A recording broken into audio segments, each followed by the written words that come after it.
Hi friends, welcome back to my channel. இன்றைக்கி நம்ம ரொம்ப ஈஸியான தேங்காய் பர்ஃபி எப்படி பண்ணுறதுன்ட்டு பார்க்கலாம். அதுக்கு முன்னாடி நீங்கள் என் சேனலை ஃபஸ்ட் தடவை பார்க்குறதா இருந்தீங்கன்னா அப்படியே போய் சப்ஸ்கிரைப் பண்ணிக்கோங்க. பக்கத்தில் இருக்க பெல் ஐக்கானையும் கிளிக் பண்ணிக்கோங்க.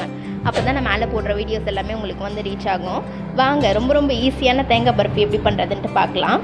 தேவையான பொருட்கள்: 1 கப் துருகின தேங்காய், 1/2 கப் சர்க்கரை, 3 ஏலக்காய் எடுத்துக்கோங்க,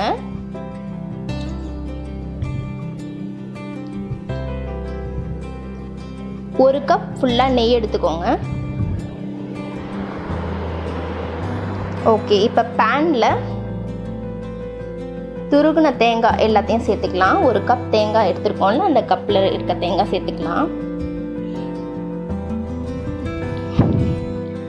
நல்லா ட்ரை ரோஸ்ட் பண்ணிக்கோங்க.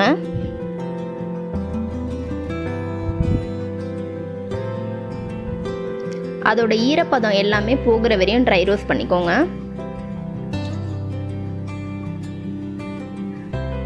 நான் வந்து lemon yellow colour food colour எடுத்துகிட்டு இருக்கேன். கொஞ்சமாக சேர்த்துக்கலாம். அரைச்சி வச்சிருக்கிற சர்க்கரை ஏலக்காய் ரெண்டும் போட்டு மிக்சியில் அரைச்சி வச்சுருக்கோம்ல, அதையும் சேர்த்துக்கலாம்.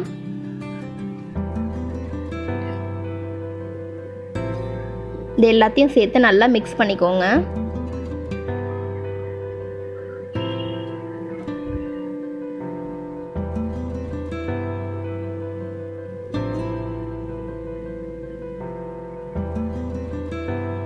ஒரு 3 or 4 டீஸ்பூன் மில்க் சேர்த்துக்கோங்க. காசின பால் அது.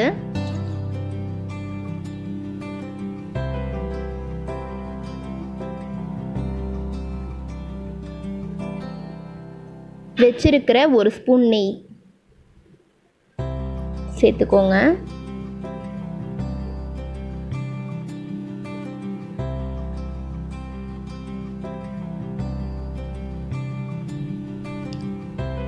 வீட்டில் கெஸ்ட்டு யாராவது வந்துட்டால் சட்டுன்னு செய்யக்கூடிய ஒரு ஸ்வீட். முந்திரி பருப்பு குட்டி குட்டியாக உடச்சி வச்சுருக்கேன், அதையும் சேர்த்துக்கலாம். முந்திரி பருப்பு ஃபுல்லாக ஆப்ஷனல் தான், உங்களுக்கு தேவைன்னா சேர்த்துக்கலாம். நான் இந்த கிளாஸ் ட்ரேயில் ஃபுல்லாக நெய் தடவி வச்சுருக்கிறேன். ரொம்ப ஈஸியாக வந்துடும் நீங்கள் நெய் தடவினீங்கன்னா.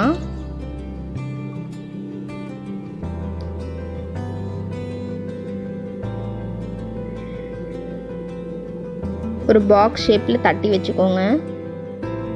இந்த ஸ்வீட் கண்டிப்பாக நீங்கள் வீட்டில் ட்ரை பண்ணி பாருங்கள், உங்கள் எல்லாருக்குமே பிடிக்கும். ட்ரை பண்ணி பார்த்துட்டு உங்கள் கமெண்ட்ஸ் என் கூட ஷேர் பண்ணிக்கலாம். ரொம்ப ஈஸியான கோகனட் ஸ்வீட் ரெடி. உங்களுக்கு இந்த வீடியோ பிடிச்சிருந்ததுன்னா லைக் பண்ணுங்கள், ஷேர் பண்ணுங்கள், மறக்காமல் சப்ஸ்கிரைப் பண்ணுங்கள். Thank you friends.